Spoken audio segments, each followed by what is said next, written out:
Olá, aterrorizados! Aqui é Angel Black trazendo mais histórias de terror para vocês.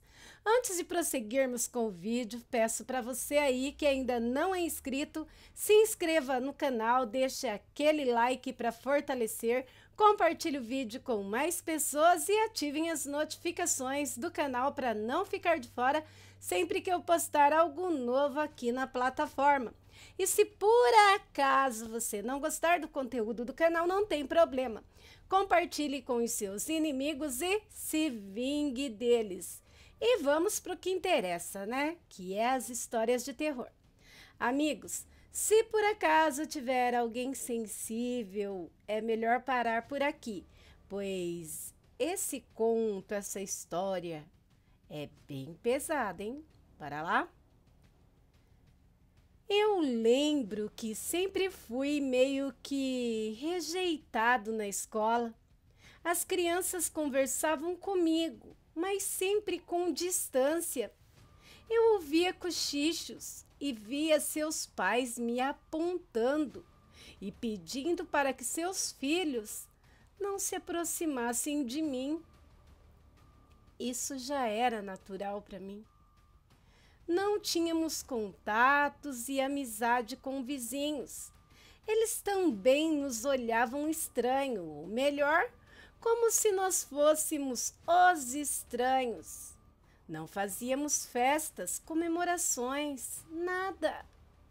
Lembro de meu pai toda noite separar o resto da refeição da janta e levar para o porão todos os dias.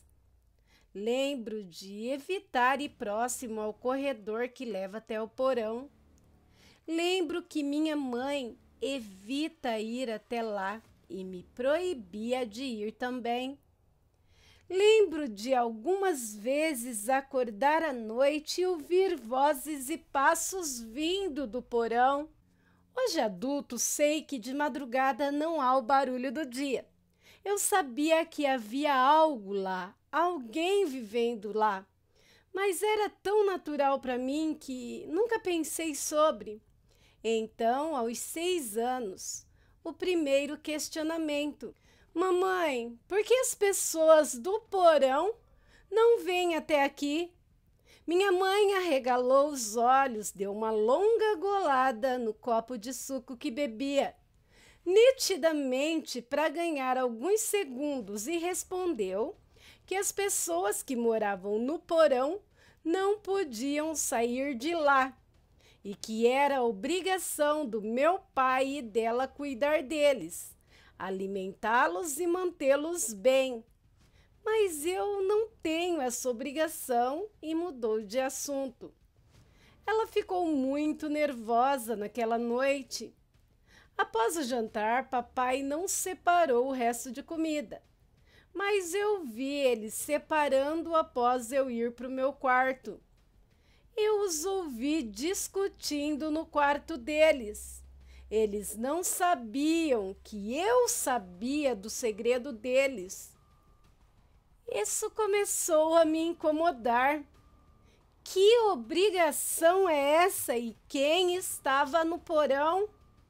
O tempo foi se passando e a minha curiosidade aumentando. Mamãe era uma mulher seca e de poucas palavras. Papai era mais acessível, brincalhão, mas trabalhava muito. Eu não tinha coragem de tocar no assunto com a minha mãe e não tinha tempo de conversar com meu pai. Então fiz o que qualquer outro curioso faria. Esperei a oportunidade, o momento certo, e fui até a porta do porão. Lá havia um grande cadeado e algumas trancas do lado de fora. Não havia possibilidade alguma de abrir. Não havia buraco de fechadura para espiar. Lembro-me de ter ficado frustrado. Sentei ao lado da grande porta e bati a cabeça bem de leve, talvez para aliviar um pouco a frustração. Foi quando aconteceu pela primeira vez. Alguém respondeu a batida do lado de dentro. Eu dei 3 batidas e alguém respondeu novamente. Então cochichei. Oi! Alguém respondeu bem baixinho lá de dentro. Aparentemente era uma criança também, uns 6 ou 7 anos, minha idade. Isso virou uma rotina. Sempre que podia, ia para a porta e conversava. Aproveitava o barulho da máquina de lavar da mamãe e o quanto ela era empenhada em limpeza. A voz do outro lado disse que tem 8 anos e seu irmão menor tem 2. Ela disse que estava com uma dor de cabeça forte e seu irmãozinho era mudo. Disse que a mãe era muito amorosa, mas vivia chorando e só parava de chorar quando o pai dela voltava para casa à noite e levava comida para eles. Foi aí que percebi que o homem que ela chamou de pai era o meu pai. Meu pai tem outra família escondida no porão? Pensei em confrontar o meu pai, mas não tive coragem. Então, só deixei para lá e comecei a evitar de ir lá à próxima porta do porão. Evitar de pensar sobre, aceitar a estranheza e o desprezo dos vizinhos. Foi nessa época que os choros e os gritos pioraram. Talvez a menina do porão ficou triste porque eu não fui mais lá. Talvez ela contou para sua mãe e isso a deixou mais triste. Ouvíamos choros e gritos, batidas e murmúrios. Eram tão fortes que se ouvia de dia. Minha mãe se empenhava em esconder. Máquina de lavar, aspirador de pó e um som alto. Tudo para ninguém notar os barulhos estranhos. Eu só fingia que não ouvia. Minha mãe fingia que sabia que eu não ouvia.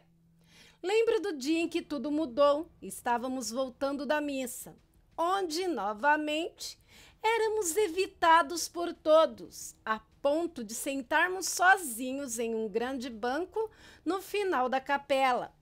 Mesmo a igreja estando cheia e várias pessoas de pé, para não se sentarem conosco. Naquele dia, o sermão foi sobre amor e perdão, sobre o quanto o sentimento de culpa e sobre a necessidade de lidar com ela. Percebi que meu pai chorou muito naquele domingo de manhã. Voltamos sem falar uma só palavra para casa. Um silêncio denunciador.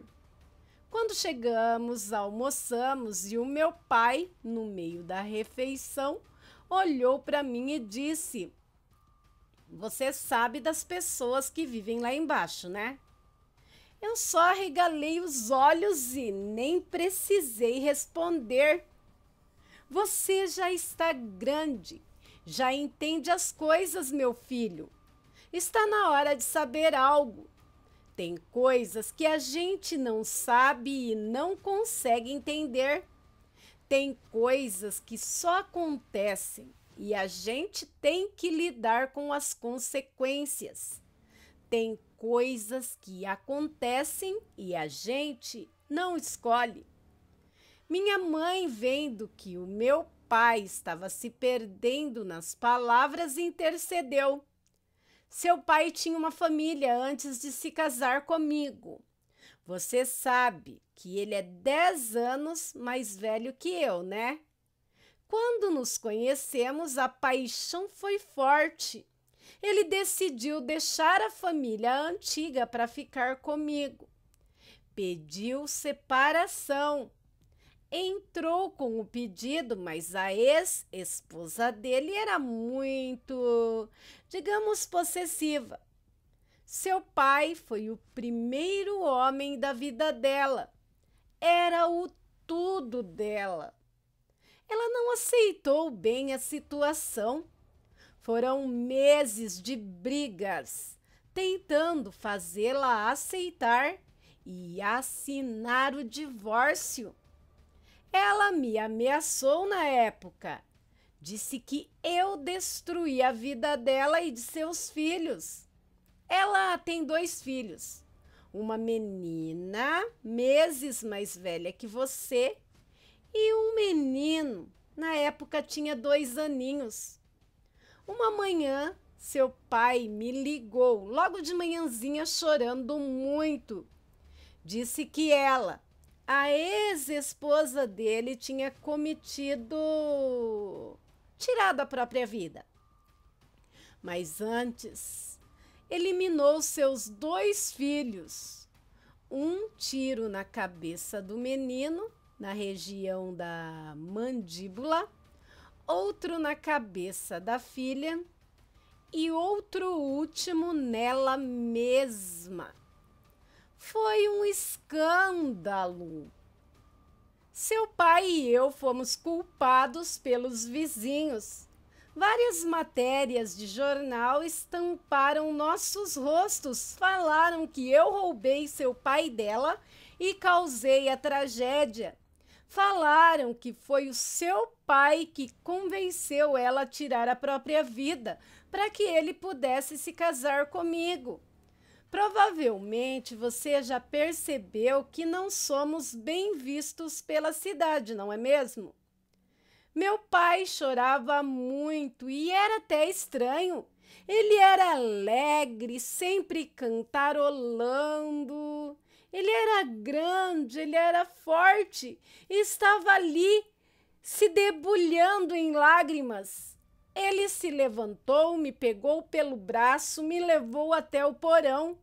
Levou uns 5 minutos até ele abrir todas as fechaduras. Por último, o grande cadeado. No porão havia uma escuridão infinita que engolia o resto da escada. Papai chamou as pessoas. Vi de longe alguns vultos emergir das sombras, algumas silhuetas. Vi primeiro a menina loira com um grande buraco na testa. O menino veio se rastejando logo atrás, branquinho e carequinha, com o maxilar quebrado. E a mãe deles, uma mulher branca com longos cabelos negros. Ela levantou a cabeça, não viu seu rosto, só ouvi seu choro. Quando eu disse que algumas coisas acontecem e a gente não sabe explicar, era sobre isso, filho. Após 7 anos do ocorrido, da tragédia no meio da madrugada, curiosamente no dia em que você nasceu e sua mãe estava no hospital, eles apareceram aqui, famintos e sem lembrar de nada. Eu não sei o porquê, parei de me perguntar com o tempo. Eu os deixei no porão, com o tempo virou rotina. Mas isso acaba agora. Essa porta não ficará mais fechada. Agora todos comeremos juntos na mesa. Essa é sua irmã e esse seu irmão. Somos uma família. Créditos, contos sombrios. Aterrorizados, apesar de se tratar de um conto. Quantas famílias são destruídas, não é mesmo? Quando um pai decide que aquela família já não é mais suficiente para ele, que ele precisa de uma nova família. E nem sempre acaba bem, não é verdade? E essa é só uma de várias outras histórias que acontecem no nosso cotidiano. Vocês já ouviram histórias parecidas? Bem, é uma pergunta até sem nexo, né? Pois isso acontece todos os dias. E aí, aterrorizados, o que acharam do vídeo de hoje? Deixem aí suas opiniões nos comentários.